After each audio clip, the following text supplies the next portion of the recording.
what does Hizmet Movement want to achieve?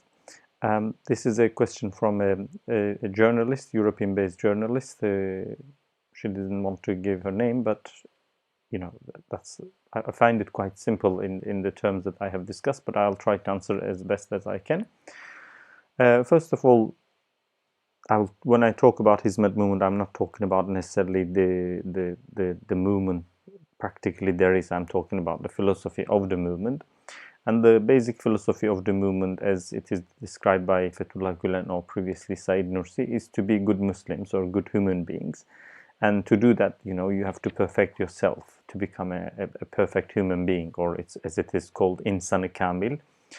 And so it's a lot about self-development, and part of that development can only be achieved via service to others, via doing your responsibilities towards other human beings, because people are vice regents of God on earth, so they have to act on his behalf and try to achieve their best.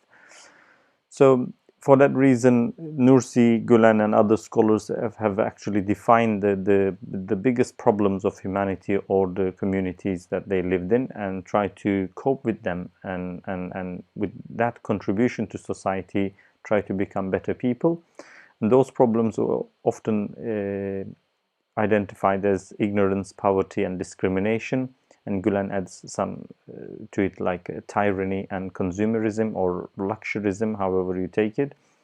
So the Hizmet movement in that sense set out to achieve these goals via with investment in education, charity and other businesses, investing in print and visual media outlets and etc., whatever the society is needed. So it is emerged as a movement in Turkey after 1930s, 40s, 50s, and with Gülen movement necessarily 1970s. So I think, especially when you invest in education for a long time, and you have educated so many people, and you have invested so many human beings, we have a massive human capital, social capital that starts emerge around you. So the movement become very powerful, and especially when its graduates started taking positions in the bureaucracy. So, and it's been accused of being like taking over the state and other stuff.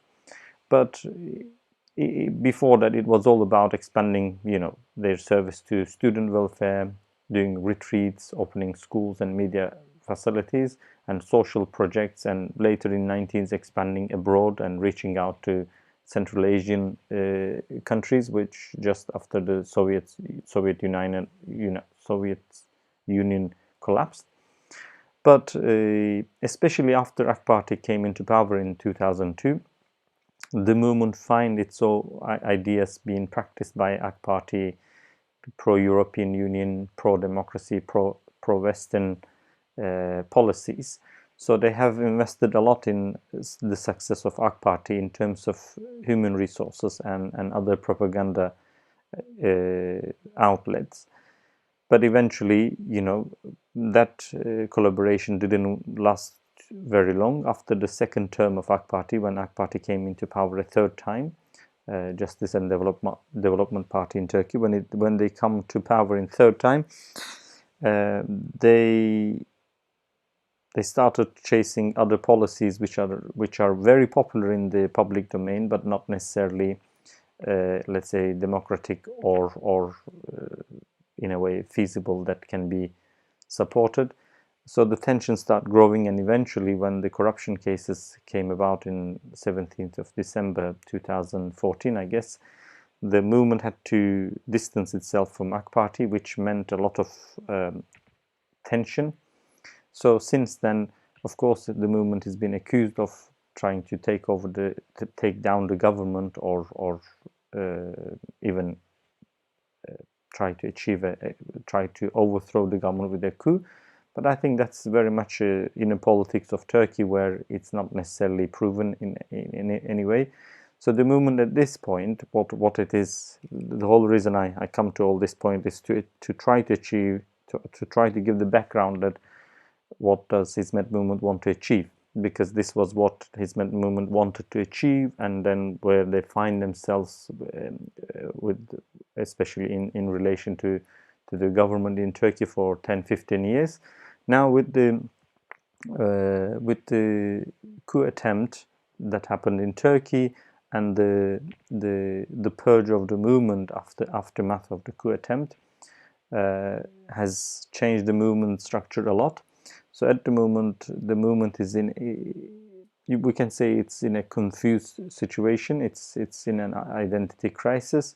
It's hard to say what it is trying to achieve. Probably it is trying to redefine its goals and methods and principles, and redefine itself as a diaspora movement, and grow outside and come back to Turkey probably, rather than which is another option. The alternative is try to resist and defend their position in Turkey and remain in there, and be present once AK Party is gone, which is, I think, is a very difficult scenario to work out.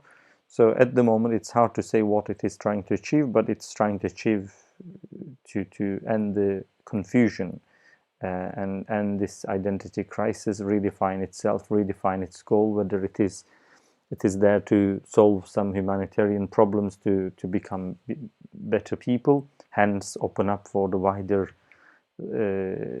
sphere of the world and try to define their